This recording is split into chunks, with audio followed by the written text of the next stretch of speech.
All right, guys, this is another one of those stories that, the media thinks it's boring. They won't give it much coverage. But the fact of the matter is stuff like this is colossally important and it won't get much play. So this is reporting from The Guardian. Revealed, Tyson Foods dumps millions of pounds of toxic pollutants into U.S. rivers and lakes. Nitrogen, phosphorus, chloride, oil, and cyanide among the 371 million pounds of pollutants released by just 41 plants in 5 years.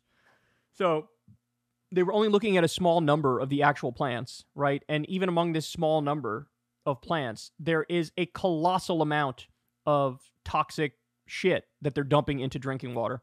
The wastewater was enough to fill about 132,000 Olympic-size pools. 132,000. This is according to the research by the Union of Concerned Scientists. The contaminants were dispersed in 87 billion gallons of wastewater, which also contains blood, bacteria, and animal feces, and released directly into streams, rivers, lakes, and wetlands relied on for drinking water, fishing, and recreation. So they go on to explain here that there's for some of the toxic stuff that they're dumping, there's literally exceptions in the law, in the regulation, where it's like, you know what? For this particular industry, they get a pass on this particular waste product, and they can kind of do what they want with it. They have all these carve-outs, and why do they have these carve-outs? Say it with me. Corruption. Because these companies pay the politicians make the loopholes, and then boom, you're drinking poisoned water. I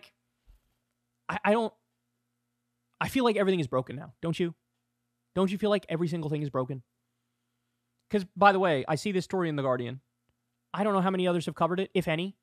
You're not going to see it on CNN. You're not going to see it on MSNBC. You're not going to see it on Fox News. There's going to be no groundswell of pressure to try to force the regulations to keep up to date. Hey, the Clean Water Act, the Clean Air Act, whatever other regulatory measures we have, close these loopholes, but crack down on these companies. It's not going to happen because the companies are actually the boss.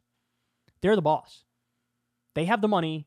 They do the funding. The politicians are corrupt. They don't give a fuck about you. So you're drinking poison water. You're drinking toxic water. They got all sorts of horrible shit in there. There's going to have massively higher cancer rates and whatever other nonsense among the young population if you're in this region and you're drinking this water. And it is what it is. Things just keep chugging along. It just, you can't defend this stuff, man. You can't defend this stuff. And I'll also point out, let's be clear, this is also a direct rebuke of libertarian economics, right? The idea like, hey man, just leave it up to the companies and they'll just do the right thing because the market will sort it out. No, it won't. The market will leave your water poisoned and toxic. This is like the classic example of what's called an externality, which is something that the market can't really plan for or address adequately. We've seen this before with what were the PCBs or whatever they were called, this toxic stuff being dumped in the Hudson River because there was a factory that was disposing of it there because it was cheapest to dispose of it there, and it was leading to all sorts of problems. Then you needed the government to step in and say, you're not allowed to do that. If you do that, we'll fine the shit out of you or we'll lock up your fucking CEO, right? And then that led to, all right, we got to get our act together. We got to fix it. This is exactly what needs to happen here. But does anybody have any trust that this story breaks, it's going to spread like wildfire, and then the pressure will be put on the politicians and then they'll act?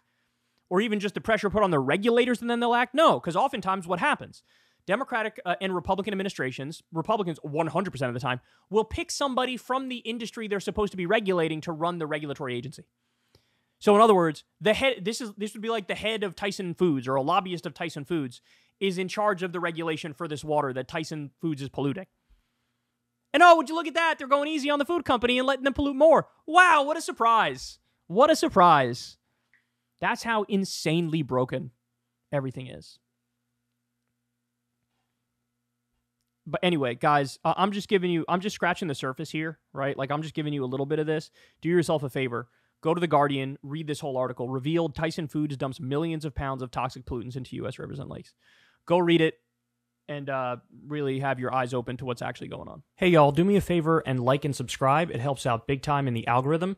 Click the bell as well for notifications when videos drop. And watch that video on screen right now. You know you want to.